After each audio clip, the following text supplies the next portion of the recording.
बहुत अच्छी बात और बड़ी ऊंची बात है। क्या?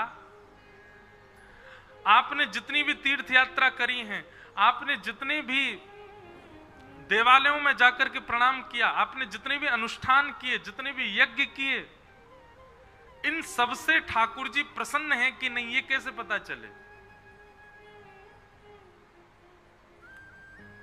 बहुत सावधानी। आपके किए गए समस्त यज्ञ, समस्त जप, समस्त तप, समस्त तीर्थ यात्राओं से ठाकुर जी प्रसन्न है कि नहीं, कैसे पता चले? जगन्नाथपुरी गए, अब जगन्नाथ भगवान प्रसन्न है कि नहीं कैसे पता चले?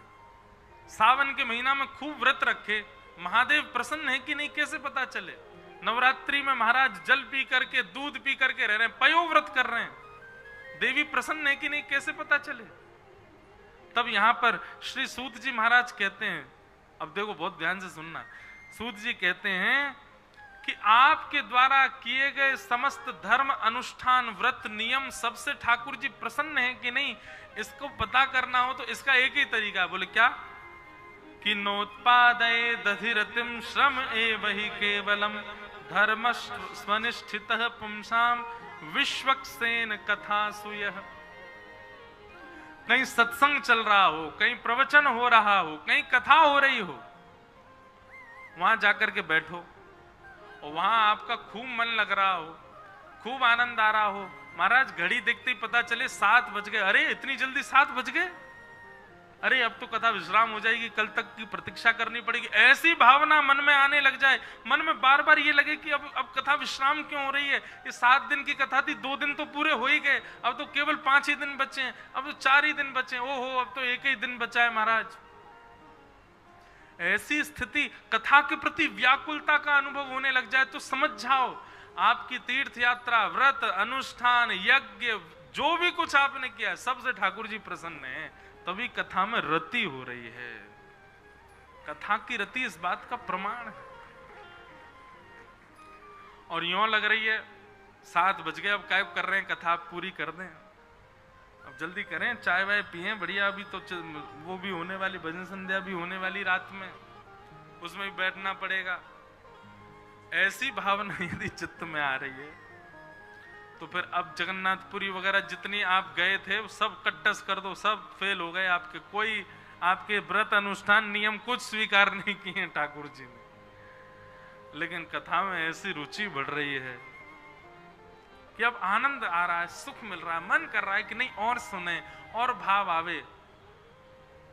अरे महाराज जी इस भाव से भी पता चलता है, कई लोग बोलते हैं पैरों में दर्द होता है नीचे बैठने में, आप ध्यान पूर्वक कथा सुनो, चित्त लगा के कथा सुनो, 4 घंटा कब निकल जाएंगे पता ही नहीं चलेगी।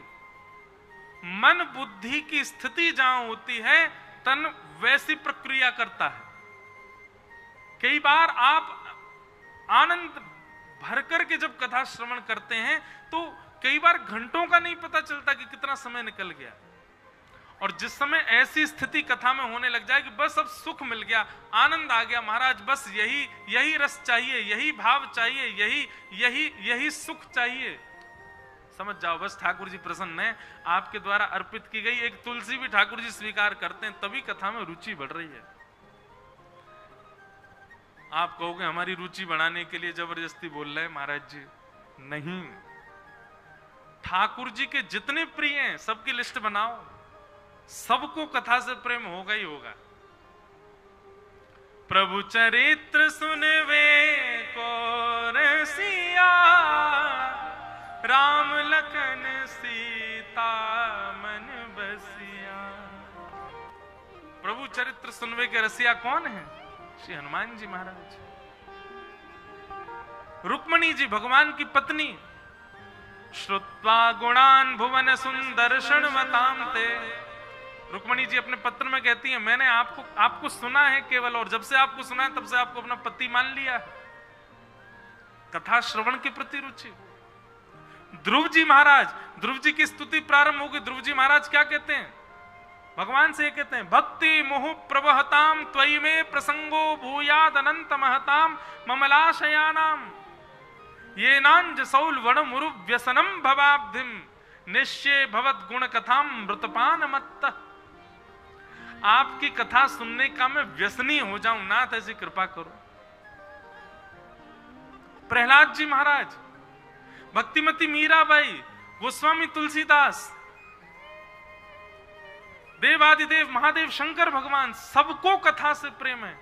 अरे हनुमान जी को तो इतना प्रेम है, कथा आती है कि जब प्रभु श्री राम अपनी लीला पूरी करके साकेत जाने लगे तो जितने अयोध्यावासी थे उतने विमान आए और सबको विमान में बैठा बैठा करके राम जी लेकर के जा रहे थे।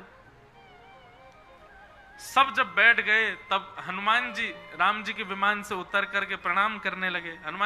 राम जी बोले क्या बात है, जल्दी बैठो चलें साकेत। हनुमान जी बोले भगवान आप जाओ, आप विराजो साकेत में।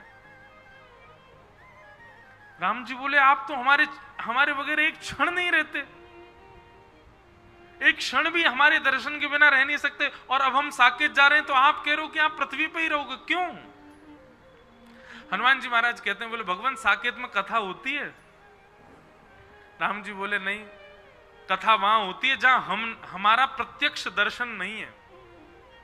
जहां पर प्रत्यक्ष चलते फिरते हमारी दर्शन की सुविधा नहीं, वहां कथा होती है। साकेत में तो हम खुद ही बैठे हैं, वहां कथा क्या सुनोगे? हनुमान जी बोले तो फिर आप जाओ साकेत, हम यहीं रहेंगे पृथ्वी पर ही। राम जी बोले क्यों, हमारा प्रत्यक्ष दर्शन तुमको प्रिय नहीं? हनुमान जी कहते हैं, बोले भगवान जब आप प्रत्यक्ष सामने होते हो ना तो केवल दो नेत्रों को दिखाई देते हो, पर जब कथा होती है ना तो नेत्र तो बंद हो जाते हैं और आप रोम रोम को अनुभव होते हो। दो नेत्रों से दिखना और रोम रोम को अनुभव होना, दोनों में बहुत अंतर है नाथ। हमको दो नेत्रों से नहीं देखना, हम तो चाहते हैं रोम रोम हूं मैं तो श्रवण मई रे, कृष्ण नाम जपते श्रवण सुनो री आली, भूली री भवन में तो बावरी भई रे। नाथ आप तो विराजो साकेत में। हनुमान जी क्यों चिरंजीवी हैं? हनुमान जी क्यों हैं पृथ्वी पर? केवल कथा सुनने के लिए। एक व्यास जी कथा कर रहे थे और कथा करते करते बोले, ये बात प्रमाण देती है कि हनुमान जी सारी कथाओं में आते हैं, यहां भी आए होंगे। और हम कोई अपनी प्रशंसा के रूप में नहीं कह रहे, पर हमारी एक कथा हुई थी बंगाल में, वहां की कथा में तो हमको भी अनुभव हुआ और जो यजमान थे उनको भी अनुभव हुआ कि हनुमान जी आए थे। एक बाबा बैठते थे ऐसे कथा के बाहर, पंडाल के बाहर, कंबल ओढ़ करके, बड़ा अजीब सा उनका रूप तो किसी ने देखा ही नहीं। कथा प्रारंभ में कब आ जाते, बाहर गार्ड लगे थे, पीछे सब लोग एंट्री डोर पर, सब किसी को नहीं पता वो अंदर कब आते थे, और कथा होने के बाद वो जाते कब थे ये भी किसी ने नहीं देखा। तो मैं हनुमान जी की बात ही कथा में बता रहा था कि वो हर कथा में आते हैं, तो यही बात यजमान परिवार का एक बालक सुन रहा था और वो 3 दिन से नोट कर रहा था कि वो बाबा बाहर आते हैं। मुझे भी जब मैं निकल के जाता था मुझे भी थोड़े दिखते थे, दूर एक कंबल ओढ़े एक बाबा खड़ा रहता है। तो जैसे ही मैंने ये बात कथा में की कि हनुमान जी निश्चित आते हैं, तो वो अपना कैमरा ऑन करके गया उनका फोटो खींचने के लिए, बोले महाराज जी को दिखाऊंगा। और उसने कैमरा से फोटो खींचा तो कमर के भाव से कंबल ओढ़ रखा था दिखा, और वो खींच करके अंदर आया और उसने अपने पिताजी को दिखाया, बोले महाराज जी अभी कथा में कह रहे हैं ना कि हनुमान जी कथा में आते, देखो मैं ये मुझे लगता है हनुमान जी। तो उसके पिताजी बोले चल मेरे साथ चल। दोनों जैसे ही बाहर गए तो वो वहां से अंतर ध्यान थे ही नहीं वहां पे। खूब ढूंढा, बाहर जा जा करके ढूंढा, इतनी गति नहीं थी कि वो इतनी जल्दी चले जाएं। जब शाम को मुझे बताया तो उसके हाथ पैर कांप रहे थे। जब उसने रूप स्वरूप दिखाया तो मुझे भी अनुभव हुआ कि नहीं ये हनुमान जी थे, और भैया अब के आमे तो इनको छेड़ना नहीं, सुन नहीं देना। हनुमान जी निश्चित आते हैं, रूप बदल बदल करके आते हैं, चाहे एक क्षण के लिए ही हाजिरी लगाएं, कथा में हनुमान जी का नित्य आगमन होता ही है। और इस बात को स्वयं हनुमान जी स्वीकार करते हैं, भगवान से वरदान मांगा है, यत्र यत्र रघुनाथ कीर्तनम तत्र तत्र कृतमस्तकांजलिम बाष्पवारी। हे राम जी एक ही वरदान दे दीजिए। बोले क्या? जहां भी कथा हो, चाहे एक क्षण के लिए ही सही, मेरी हाजिरी वहां लगनी चाहिए। और हनुमान जी की पहचान क्या है कथा में? सबसे अलग बैठे, दो पहचान है, या तो बिल्कुल ऐसे बन के बैठेंगे कि कोई उनके पास नहीं आवे, या फिर इतने सुंदर, इतने स्वरूपवान बन करके बैठेंगे कि सब उन्हीं को देखें। लेकिन दोनों स्थिति में एक बात समान होगी, क्या? नेत्र सजल होंगे, नेत्रों से आंसू गिर रहे होंगे जब कथा चल रही होगी। वाष्पवारी परिपूर्ण लोचनम मारुतिम नमत राक्षसांतकम। ऐसे श्री हनुमान जी महाराज। तो एक बार एक व्यास जी कथा कर रहे थे, तो व्यास जी कथा करते करते बोले, हनुमान जी महाराज गए अशोक वाटिका में, और वहां जाकर के जब आपने सीता जी की सुध ली, वहां पर वन को उजाड़ने लगे, तभी आपने देखा सुंदर सुंदर वहां पर फल लगे हैं, सुंदर वृक्ष लगे हैं, वहां के बगीचे में सुंदर सुंदर श्वेत श्वेत पुष्प लगे हैं। अब जैसे ही वो श्वेत पुष्प कहने लगे, तो वहीं हनुमान जी की एक प्रतिमा विराज रही थी जहां पर कथा चल रही थी। हनुमान जी महाराज मन में विचार करने लगे, बोले ये गलत बोल रहे हैं, श्वेत पुष्प नहीं थे, लाल पुष्प थे वहां के। हनुमान जी रात में सपने में आ गए व्यास जी के, और व्यास जी से बोले, व्यास जी प्रणाम, आप बहुत बढ़िया कथा कर रहे हो, बहुत अच्छा बोलते हो आप, लेकिन सुनिए, आप एक बात आज बोल रहे थे कि हनुमान जी गए और अशोक वाटिका में सीता जी की सुध ले, वहां के बगीचे के पुष्प जो थे वो श्वेत थे। श्वेत नहीं थे, लाल पुष्प थे वहां के। कल इस बात को सुधार करके बोलिएगा। व्यास जी बोले, जो आज्ञा। दूसरे दिन व्यास जी बोले, भैया हनुमान जी गए हैं अशोक वाटिका में, श्री सीता जी का दर्शन किया, वन भूख लगी तो महाराज फल खाने लगे, ऐसा सुंदर अशोक वाटिका का वन, और वहां के जो फल थे ऐसे थे, पत्र ऐसे थे, और पुष्प जो थे वो श्वेत थे। फिर से श्वेत बोले, और जब श्वेत बोले ना व्यास जी, तो हनुमान जी को देखने लगे। तो हनुमान जी थे तो मूर्ति में ऐसे पर्वत लिए, गदा लिए, और उनकी आंखें मटक रही थी हनुमान जी की। व्यास जी को मानो इशारा कर रहे हैं, लाल बोलो, लाल। व्यास जी फिर भी बोले, नहीं श्वेत पुष्प थे। उस दिन फिर से रात्रि स्वप्न में हनुमान जी आए, बोले, देखो आज फिर गलती कर रहे थे आप। अरे भैया वहां के पुष्प श्वेत नहीं थे, लाल थे। मैं गया था अशोक वाटिका, मैंने देखे वहां के पुष्प लाल थे।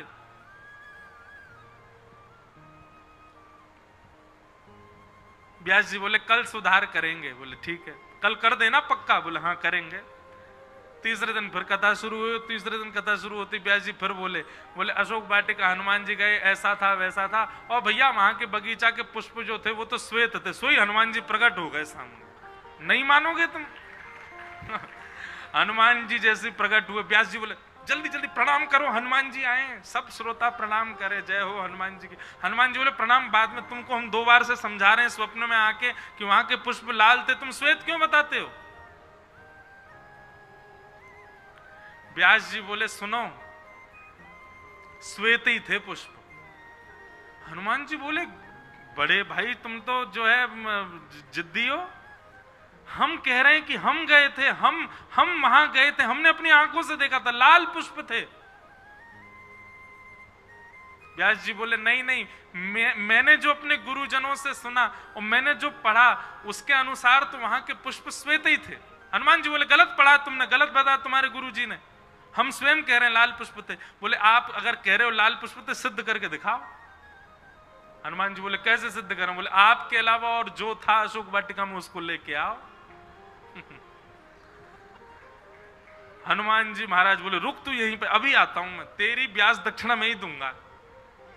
हनुमान जी गए सीधे साकेत में। साकेत में प्रभु श्री राम बैठे थे, बगल में किशोरी जी जानकी जी बैठी थी। चरणों में जाके प्रणाम किया, और प्रणाम करके जानकी जी से कह, मैया आज आपको मेरी गवाही देने चलना है।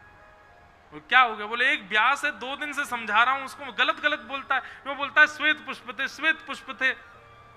मैंने बोला उसको कि भाई वहां के लाल पुष्प थे, मान ही नहीं रहा बात को। अब कह रहा गवाही दो, आप चलो मेरे साथ।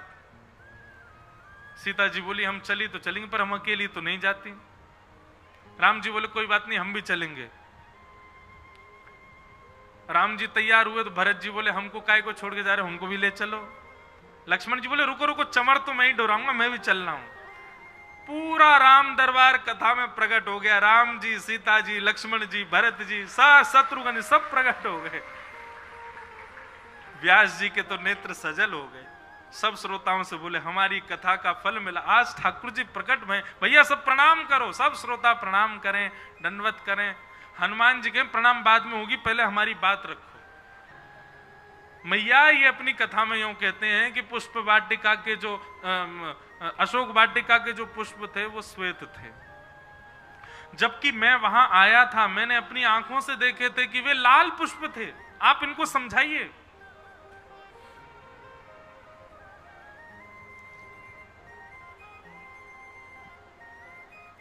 सीता जी ने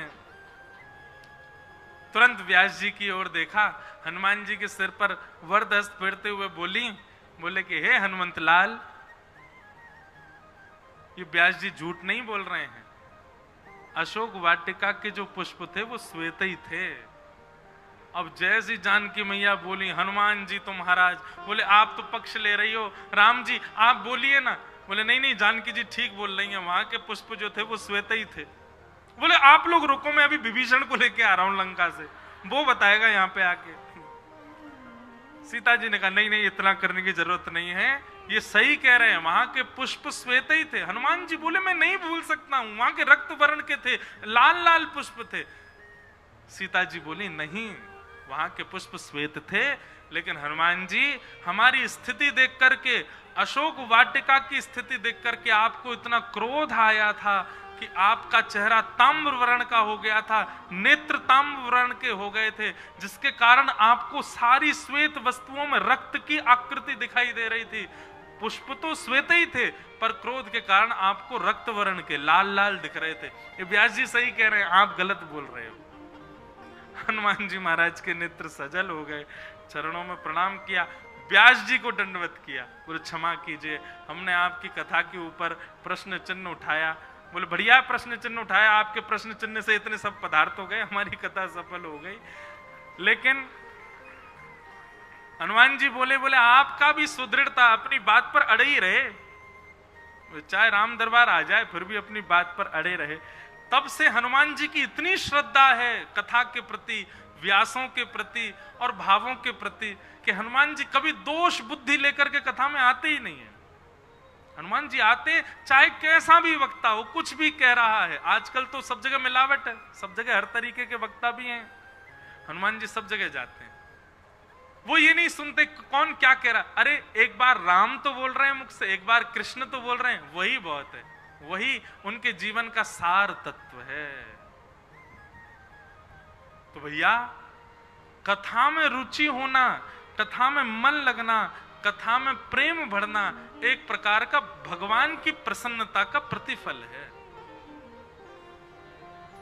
कथा से मन ऊब जाना, कथा में मन ना लगना, कथा में बेचैनी होना, कथा से उठ करके जाने की इच्छा होना, अन्य भावों की स्मृति आना, एक प्रकार से आपके व्रत अनुष्ठान ठाकुर जी स्वीकार नहीं कर रहे, इस बात का फल है। कथा ही नहीं, कहीं भी सत्संग हो, कहीं भी भगवत चर्चा चल रही हो, भगवत समाज बैठा है और वहां आपका मन नहीं लग रहा है, तो इसका मतलब आपसे ठाकुर जी बिल्कुल प्रसन्न नहीं है। लेकिन चार वैष्णव एक वृक्ष के नीचे छांव में बैठ करके भी चर्चा कर रहे हैं और उनमें भी आपको सुख मिल रहा है, तो निश्चित है ठाकुर जी आपसे बड़े प्रसन्न है। ऐसी भागवत की मधुर कथा है।